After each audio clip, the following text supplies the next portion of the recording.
1982 সালের 25শে মার্চ সকাল 6 ঘটিকায় আমি এবং আমাদের জাতির পিতা শ্রী নিত্যানন্দ ব্রহ্মচারী ওই খুলনা জেলার গল্লামারীতে দাঁড়িয়ে বাংলাদেশের বুকে স্বাধীন রাষ্ট্র, স্বাধীন বঙ্গভূমি ঘোষণা করলাম। শুরু হলো সেদিন থেকে সংগ্রাম। বাংলাদেশের মাটিতে আমার সক্রিয় সদস্য যারা রয়েছে তারা অনবরত সেখানে সক্রিয় এবং তারা কাজ চালিয়ে যাচ্ছে। ভারতের মাটিতে যারা আমার সমর্থক তারাও তাদের সাধ্যমতো তাদের কাজ চালিয়ে যাচ্ছেন। 2005 সালের 22শে ডিসেম্বর আমি স্বাধীন বঙ্গভূমি সরকার ঘোষণা করলাম।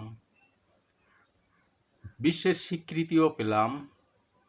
ইতিমধ্যে গত 5ই সেপ্টেম্বর উত্তরপ্রদেশের মাটিতে দাঁড়িয়ে ভারতের প্রতিরক্ষা মন্ত্রী শ্রী রাজনাথ সিং ঘোষণা করলেন কোট আনকোট বাংলাদেশের অভূতপূর্ব পরিস্থিতির জন্য ভারতের 3 বাহিনীকে যুদ্ধের জন্য প্রস্তুত থাকতে বললেন। সেই যুদ্ধ আমরা দেখেছি 1971 সালের সেই ভয়াবহ পরিস্থিতি। হাজার হাজার মানুষের ঘর বাড়ি জ্বালিয়ে পুড়িয়ে শেষ করে দিল। সেই পূর্ব পাকিস্তান সরকার এবং রাজাকার বাহিনী সম্মিলিতভাবে আমার হিন্দু পল্লীতে একের পর এক গৃহে তারা অগ্নিসংযোগ যেমন করতে শুরু করলো, খুন রাহাজানি এমন কিছুই তাদের বাদ রইল না। চারিদিকে শুধু হাহাকার আর হাহাকার। আমার মানুষ যখন ওই পূর্ব পাকিস্তান থেকে ভারতের মাটিতে যখন তারা আসছিল, পথের মধ্যে সেই রাজাকার বাহিনী তাদের সর্বস্ব লুট করে অবশেষে তাদেরকে মৃত্যু মুখে ঠেলে দিতে লাগলো। আমিও সেই সময় শরণার্থী রূপে এই ভারতের মাটিতে যখন আসছিলাম, আমি দেখেছিলাম সেই কি বীভৎস কাহিনী।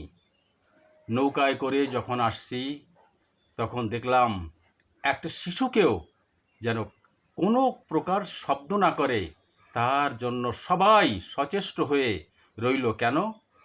দুই পাড়ে যারা রয়েছে সেই রাজাকার বাহিনী তারা যদি সেই শব্দ শোনে তখন ওই নৌকা ওইখানে আটকে আমাদেরকে ওইখানেই তারা শেষ করে দেবে। এমনিভাবে অত্যাচার আর অত্যাচার ওই পূর্ব পাকিস্তানের মাটিতে সেদিন সংগঠিত হয়েছিল। কত বোন আমার সেদিন ইজ্জত হারিয়েছিল। তাদেরকে এমনিভাবে লাইন দিয়ে দাঁড় করিয়ে তাদেরকে ব্রাশ ফায়ার করে সেই মাটিতে তাদেরকে শেষ নিঃশ্বাস ত্যাগ করে রক্তের নদী সেখানে বয়ে গেছিল। ভোলেনি মানুষ সেই চুকনগরের কথা। আমার যুবক ভাইদের সেদিন লাইনে দাঁড় করে দিয়ে সবুজ মাঠে যখন ব্রাশ ফায়ার করলো, আমার সেই যুবক ভাইয়েরা ওই মাঠে লুটিয়ে পড়ল। শুধু রুধির ধারা সেই সবুজ ঘাসকে রক্তে রঞ্জিত করে দিল।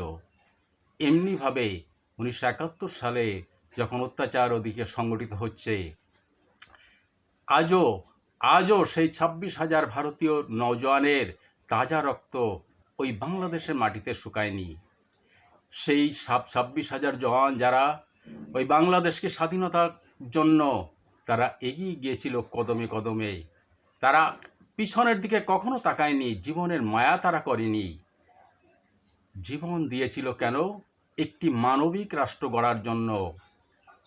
বিশ্বের যে মানবিক সংকট তৈরি হয়েছিল সেই সংকট দূর করে একটা স্বাধীন রাষ্ট্র বাংলাদেশ সৃষ্টি করার জন্য।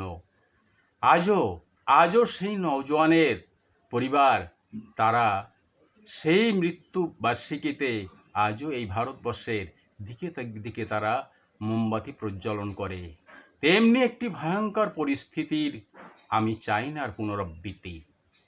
আমি যুদ্ধ চাই না।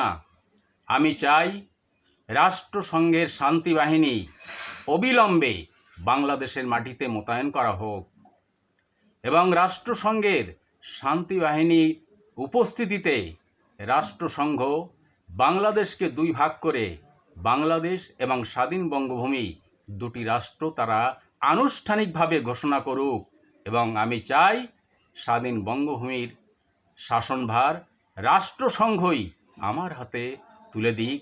এবং এমনিভাবে বিশ্বের সবচেয়ে বড় মানবাধিকার যে সমস্যা, সেই সমস্যার শান্তিপূর্ণ সমাধান হোক, এইটাই আমি চাই।